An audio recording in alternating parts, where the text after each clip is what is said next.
একদম দোকানের মতো আজকে বাড়িতেই বানালাম মিষ্টি দই। তো প্রথমে আমি এখানে অনেকটা দুধ নিয়েছি। এই দুধটা একদম আমাদের বাড়ির খাঁটি দুধ।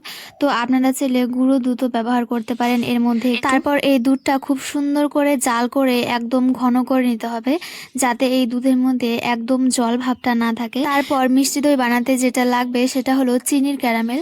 তো আমি যেহেতু কম পরিমাণে বানাবো, তাই এখানে একদম অল্প পরিমাণে চিনি দিয়ে ক্যারামেল বানিয়ে জন্য একটু এলাচ গুঁড়ো দিয়ে দিয়েছি।